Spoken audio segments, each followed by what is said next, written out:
एक ऐसा राक्षस था जिसकी 1000 भुजाएं थीं। हाँ, एक नहीं, दो नहीं, पूरी सहस्त्र भुजाएं। उसका नाम था बाणासुर, असुर राज बलि का पुत्र और भगवान शिव का परम भक्त। उसने कठोर तपस्या की थी। उसकी भक्ति से प्रसन्न होकर भगवान शिव ने उसे वरदान दिया। उसके शरीर पर 1000 भुजाएं प्रकट हो गईं। वह शक्ति का जीवित प्रतीक बन गया।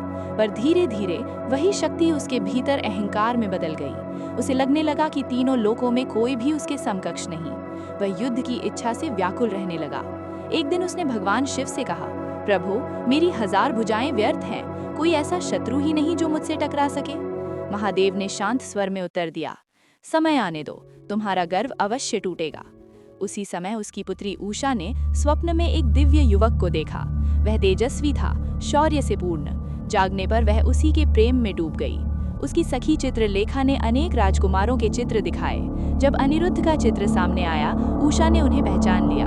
अनिरुद्ध, श्री कृष्ण के पौत्र, प्रद्युम्न के पुत्र। चित्रलेखा ने योग बल से अनिरुद्ध को द्वारिका से शोणितपुर पहुंचा दिया। कुछ समय तक दोनों साथ रहे, पर जब बाणासुर को इसका पता चला, उसका क्रोध भड़क उठा।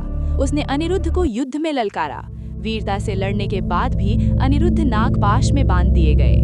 जब यह समाचार द्वारिका पहुंचा, श्री कृष्ण मौन रहे, पर वह मौन आने वाले तूफान का संकेत था। बलराम और यदुवंशी सेना सहित वे शोणितपुर पहुंचे। युद्ध आरंभ हुआ।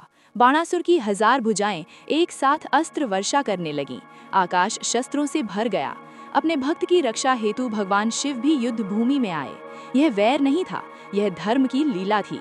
अंततः जब बाणासुर उग्र होकर बढ़ा, श्री कृष्ण ने सुदर्शन चक्र का आह्वान किया। चक्र प्रचंड वेग से घूमता हुआ बढ़ा और उसकी भुजाएं एक एक कर कटने लगीं। 1000 में से 996 भुजाएं धरती पर गिर पड़ीं। अंत में वह केवल 4 भुजाओं के साथ शेष रह गया। उसका गर्व समाप्त हो चुका था। भगवान शिव ने निवेदन किया, यह मेरा भक्त है। श्री कृष्ण ने कहा, मैंने इसका जीवन नहीं, इसके अहंकार का अंत किया है।